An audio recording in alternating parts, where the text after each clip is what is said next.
BSc तृतीय वर्ष वाले विद्यार्थियों के लिए जो हमने वानस्पतिक आर्थिक महत्व के जो पौधे हैं उनके बारे में हमने चर्चा शुरू की थी। उसमें हम कास्ट प्रदान करने वाले पादपों के बारे में अध्ययन कर रहे थे। इसमें पिछले वीडियो में मैंने महत्वपूर्ण जो पौधे हैं जैसे आपके सागवान है, पाइनस है, इनके बारे में मैंने आपको बताया था। आज हम अगले जो पादप हैं उनके बारे में अध्ययन करेंगे। इसमें पहला पादप है देवदार। इसे सिड्रस भी कहा जाता है। वानस्पतिक नाम सिड्रस देवदारा है। इसके मैंने 2 पीडीएफ सेंड किया आपको अभी इस ग्रुप में, आपके दोनों ग्रुप में। तो उन दोनों ही पीडीएफ को ढंग से आप देख लीजिएगा। इसे सिड्रस देवदारा नाम ये दिया गया है। कुल इसका पाइनेसी है, उसमें थोड़ा सा पिनाशियाई लिखा होगा उसमें पीडीएफ में, अगली वाली पीडीएफ में उसको सही कर लीजिएगा। कुल इसका पाइनेसी है। इसकी उत्पत्ति पश्चिमी हिमालय अफगानिस्तान क्षेत्र में मानी जाती है और यही क्षेत्र वो हैं जहाँ पर इनका वितरण होता है। यानी बड़ी मात्रा में ये भारत के जम्मू कश्मीर, हिमाचल प्रदेश, उत्तराखंड में पाए जाते हैं और पाकिस्तान अधिकृत क्षेत्र जो है गिलगित बाल्टिस्तान है और हिंदू कुश की जो पहाड़ियाँ हैं अफ़गानिस्तान में, वहाँ तक इन पेड़ों की फैलाव है। और ये बहुत ऊंचाई वाले पेड़ होते हैं और ये ऊंचाई पर पाए जाते हैं। ये 2375 से 3000 मीटर है। ये किलोमीटर गलत लिख दिया था, ये मीटर है ना, इसको मीटर में ही याद रखिएगा। 2375 से 8000 मीटर की ऊंचाई पर ये पाए जाते हैं। लंबाई इनकी 60 मीटर तक की होती है और तने का व्यास 6 मीटर तक का होता है। ये बहुत ऊंचाई वाले पादप भी हैं, ऊंची जगह पर भी पाए जाते हैं।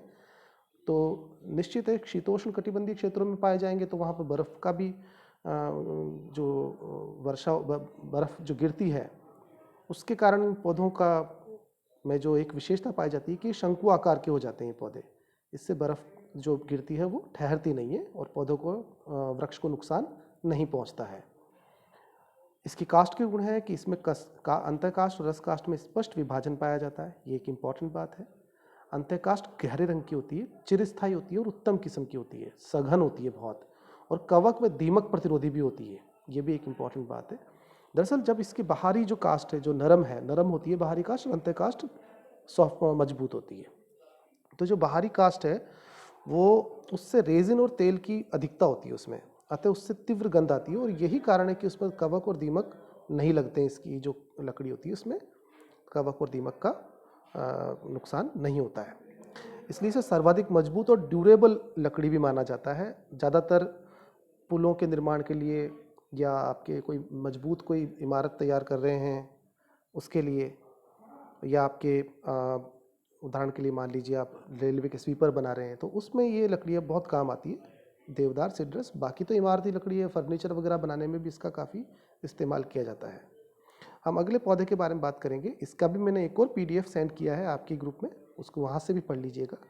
रोहिड़ा, इसे मारवाड़ी सागवान भी कहा जाता है, इसे मारवाड़ी टीक भी कहा जाता है। रेगिस्तानी का एक बहुत खूबसूरत वृक्ष है ये, जिसके पुष्प बहुत अच्छे सुंदर दिखाई देते हैं। रोहिड़ा का, जिसके राज्य पुष्प को भी इसको संज्ञा, मतलब राज्य पुष्प, इसका जो पुष्प है उसको राज्य पुष्प माना जाता है रोहिड़ा को। वानस्पतिक नाम टिकोमेला अंड्यूलेटा है और कुल बिग्नोनिएसी इसका माना जाता है। ये रेगिस्तानी पादप है जो कि उष्ण कटिबंधीय क्षेत्रों में उगता है और 5 से 9 मीटर की ऊंचाई का पादप है और 2 से 2.5 मीटर की इसकी चौड़ाई होती है तने की। यह अत्यधिक शाखित पादप होता है और पीले नारंगी रंग के बड़े आकर्षित फूल इसमें लगते हैं। और जब इसमें फूल लगते हैं और मान लीजिए आप जैसे रोहिड़ा का कोई अगर जंगल है वहाँ आप गए हैं तो बहुत खूबसूरत रंग बिरंगे नारंगी, पीले नारंगी तरह के आपके फूल नजर आएंगे तो बहुत सुंदर लगता है वो। इसका ससीमाक्षी पुष्पक्रम होता है, फल इसका कैप्सूल है। हम आते हैं काष्ठ के गुण पर। यह हार्टवुड और सैपवुड यानी रसकाष्ठ और अंतकाष्ठ में स्पष्ट विभाजित होता है। और जो हार्टवुड है, जो अंतकाष्ठ है, वो धारियों युक्त होती है, डार्क होती है, भूरे रंग की होती है, सघन होती है और अत्यधिक टिकाऊ व अत्यधिक तन्य क्षमता वाली होती है।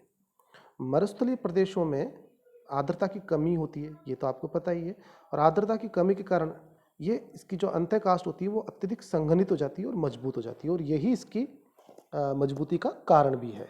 इसीलिए रोहिड़ा का बड़े पैमाने पर पश्चिमी राजस्थान में खासतौर पे फर्नीचर बनाने के लिए और इमारती लकड़ी के लिए इसका इस्तेमाल बहुत बड़े पैमाने पर किया जाता है। हम अगले पादप के बारे में बात करेंगे, बांस। वानस्पतिक नाम इसका बैम्बूसा है। स्पीशीज कई सारी हैं इसकी जो इस्तेमाल होती हैं, कुल इसका पोएसी है। उत्पत्ति और विवरण ये विशेषतः उष्ण व उपोष्ण कटिबंधीय क्षेत्रों में ज़्यादातर पाए जाते हैं, जैसे जापान है, फिलीपींस है, बर्मा है, चीन है, भारत है, पश्चिमी अमेरिका में ये अधिकतर पाए जाते हैं। भारत के उत्तरी पूर्वी राज्यों जैसे असम, नागालैंड, मिजोरम, अरुणाचल प्रदेश और मध्य प्रदेश में ये बड़ी मात्रा में पाए जाते हैं। भारत में इसकी कुल 24 जातियाँ पाई जाती हैं और वानस्पतिक रूप से व्यावसायिक रूप से महत्वपूर्ण प्रजातियाँ हैं बैम्बूसा वल्गेरिस, बैम्बूसा टूल्डा और बैम्बूसा डेंड्रोकैलेमस। डेंड्रोकैलेमस की जो अनेक उपप्रजातियां हैं, जैसे डेंड्रोकैलेमस होमिलेटिनाई, डेंड्रोकैलेमस गाइगेंटियस, इस कई सारी उपप्रजातियां भी हैं बांस की जो व्यावसायिक रूप से उपयोग की जाती हैं। इसका वानस्पतिक लक्षण है, क्योंकि मैंने बता दिया ये पोएसी कुल का है, तो जो गेहूं में आपने लक्षण पढ़े हैं वो लगभग सेम वही लक्षण इसमें भी होते हैं। बहुवर्षीय, लेकिन ये वृक्ष ये बहुवर्षीय है। गेहूं वगैरह जो है वो एक वर्षीय पादप होता है। ये बहुवर्षीय वृक्ष है या झाड़ी के रूप में पाया जाता है। लंबाई 6 से 15 मीटर तक है। तने को क्लम कहा जाता है और क्लम 7.5 सेंटीमीटर प्रतिदिन की दर से वृद्धि करती है। ये एक बहुत बड़ी बात है। पर्व एवं पर्व संधि में बटी हुई होती है क्लम। अंदर से ये खोखला होता है, लेकिन डेंड्रोकैलेमस जाति में ये जो आंतरिक हिस्सा है क्लम का वो थोड़ा ठोस होता है। बांस में मोनोकार्पिक फ्लावरिंग पाई जाती है, और अर्थात जीवन में सिर्फ एक बार पुष्पन होता है, और कुछ जातियों में प्रतिवर्ष भी होता है, लेकिन ज़्यादातर जो बांस है उनमें सिर्फ एक बार ही पुष्प आते हैं। पुष्पक्रम स्पाइकलेट स्पाइकिका युक्त होता है। फल इसका कैरियोप्सिस होता है। अत्यधिक स्टार्च युक्त होता है इसका फल जो पाया जाता है। यदि इसको उगाना है तो कलम विधि का उपयोग करके इसको उगाया जा सकता है। जैसे गन्ने का आप जैसे खेती करते हैं, सेम वैसे ही इसकी खेती भी आजकल की जाती है। बांस बड़े पैमाने पर आजकल खेती की जा रही है इसकी कास्ट के गुण है कि तना हार्टवुड और सैपवुड में विभाजित नहीं होता है, इसलिए ये आप इसका बड़े पैमाने पर उपयोग नहीं होता है, लेकिन इसको इमारती लकड़ी के रूप में कम इस्तेमाल करते हैं। फर्नीचर के रूप में अधिकतर इसका इस्तेमाल ज़्यादा होता है। सेकेंडरी ग्रोथ नहीं पाई जाती, क्योंकि पोएसी कुल का यानी एक बीजपत्री पादप है, और जो वेस्कुलर बंडल्स हैं वो बिखरे हुए होते हैं, यानी संवहन तंत्र बिखरे होते हुए तंतु समान होते हैं। कास्ट का बाहरी भाग कठोर होता है, भीतरी भाग खोखला।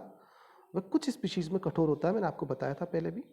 इसके उपयोग मैंने आपको बताया, अधिकतर तो वैसे पाइप बनाने में उपयोग करते हैं, लेकिन नाव बनाने में भी इसका उपयोग होता है। बांस के कई सारे इस तरह के उपयोग हैं जो आप दैनिक जीवन में देखते हैं, और मैं समझता हूँ उपयोग के बारे में चर्चा करना यहाँ अनपेक्षित होगा। आप इसका उपयोग बेहतर तरीके से जानते हैं, और अधिकतर लोगों को पता है कि इनका उपयोग किस प्रकार से होता है। तो इमारती लकड़ियों के बारे में इस प्रकार से हमारा ये वीडियो आज समाप्त होता है। अगले वीडियो में हम अन्य जो प्रजातियां हैं, आर्थिक महत्व प्रदान करने वाली पादप हैं, उनके बारे में पढ़ेंगे।